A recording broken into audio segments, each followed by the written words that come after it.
दोस्तों, Hindustan aeronautics limited की बात करें तो स्टॉक में कल हमने तेज़ी देखी है, जबकि बाज़ार में तूफ़ानी गिरावट थी।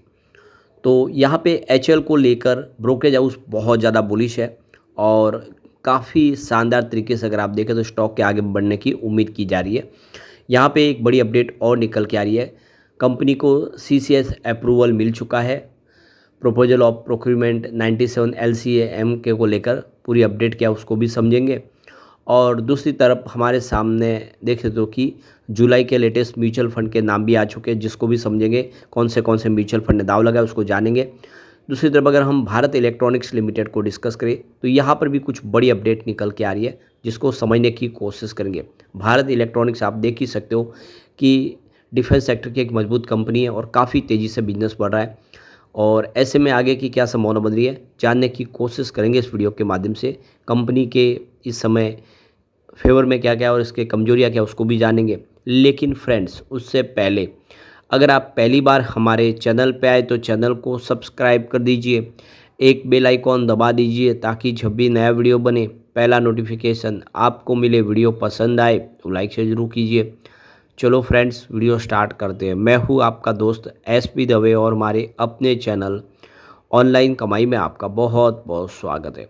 तो सबसे पहले एचएल लिमिटेड के कारोबार की बात करें तो 4480 पर क्लोजिंग थी फ्राइडे को, जहाँ पे 0.13% की तेज़ी देखने को मिली। अब यहाँ पे जो बड़ी अपडेट निकल के आ रही है, एचएल लिमिटेड को तरफ से जो एक्सचेंज को जानकारी दी है, जहाँ पे कंपनी की तरफ से कहा गया है कि हमें ministry of defence cabinet committee of secretary यानी सीसीएस की तरफ से 19 अगस्त 2025 को देख सकते हो कि जो प्रोक्यूरमेंट प्रपोजल है 97 लाइट कॉम्बैट एयरक्राफ्ट MK-A1 के लिए, उसके लिए प्रपोजल को अप्रूवल दे दिया गया है। तो सरकार की तरफ से अप्रूवल मिल चुका है मिनिस्ट्री ऑफ डिफेंस की तरफ से। तो एक बड़ी जीत है कंपनी की और आने वाले समय आप देख ही सकते हो कि तेज़ी से कारोबार में आगे बढ़ने की तैयारी हो जाएगी।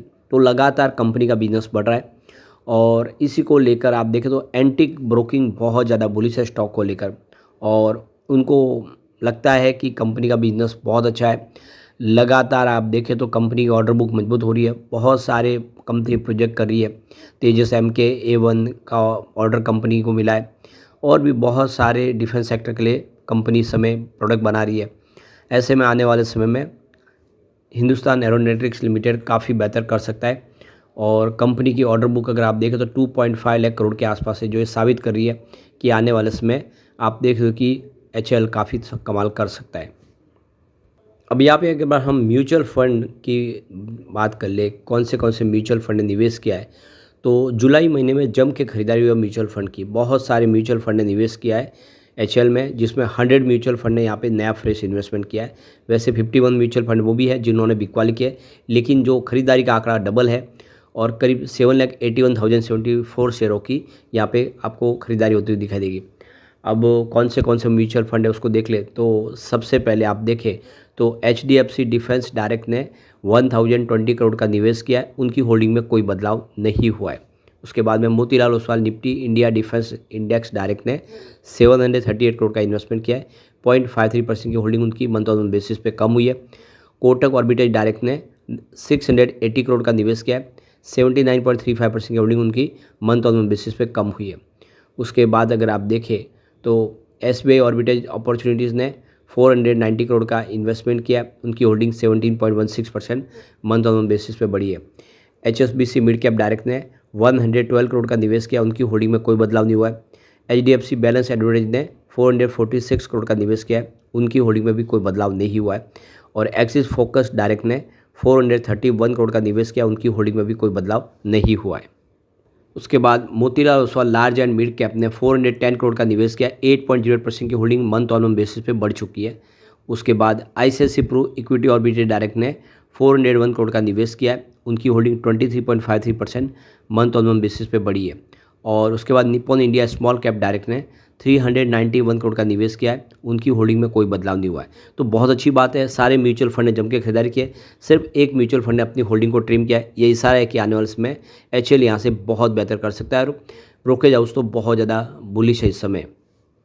अब चलते हैं हम भारत इलेक्ट्रॉनिक्स लिमिटेड की तरफ। तो 375 पर क्लोजिंग थी, जहाँ पे 0.25% की तेज़ी देखने को मिली। अब यहाँ पे देखें तो जुलाई महीने में भारतीय इलेक्ट्रॉनिक्स में भी बहुत सारा निवेश हुआ है म्यूचुअल फंड की तरफ। करीब 196 म्यूचुअल फंड ने बहुत सारा निवेश किया है। सामने 109 म्यूचुअल फंड ऐसे भी है जिन्होंने बिकवाली किया है, लेकिन जो पलड़ा भारी है वो खरीदारी का है। करीब देखें तो यहाँ पे 2,67,69,231 शेयरों की यहाँ पे अदला बदली हुई है। काफ़ी बड़ा निवेश हुआ है। और अब यहाँ पे म्यूचुअल फंड की बात करें किसने किसने निवेश किया है, तो सबसे ऊपर देखें 31 जुलाई 2025 के लेटेस्ट आंकड़े हैं। 6,416 करोड़ का निवेश किया है यहाँ पे CPSE ETF जी ने। और आप देख सकते हो कि उन्होंने 3.97% की holding month on month basis पे ट्रिम की है। उसके बाद देखें तो कोटक फ्लेक्सी कैप डायरेक्ट ने 3,294 करोड़ का इन्वेस्टमेंट किया, उनकी होल्डिंग में कोई बदलाव नहीं हुआ है। फिर कोटक मिड कैप डायरेक्ट ने 1,286 करोड़ का इन्वेस्टमेंट किया, उनकी होल्डिंग में भी कोई बदलाव नहीं हुआ है। उसके बाद HDFC डायरेक्ट ने 1,257 करोड़ का इन्वेस्टमेंट किया, उनकी होल्डिंग में भी कोई बदलाव नहीं हुआ है। HSBC मिड कैप डायरेक्ट ने 160 करोड़ का निवेश किया, उनकी होल्डिंग में भी कोई बदलाव नहीं हुआ है। फिर कोटक ऑर्बिटल डायरेक्ट ने 1,118 करोड़ का इन्वेस्टमेंट किया, 176% की holding month on month basis पे बढ़ चुकी है। उसके बाद Kotak large and mid cap direct ने 1,072 करोड़ का इन्वेस्टमेंट किया, उनकी होल्डिंग में भी कोई बदलाव नहीं हुआ है।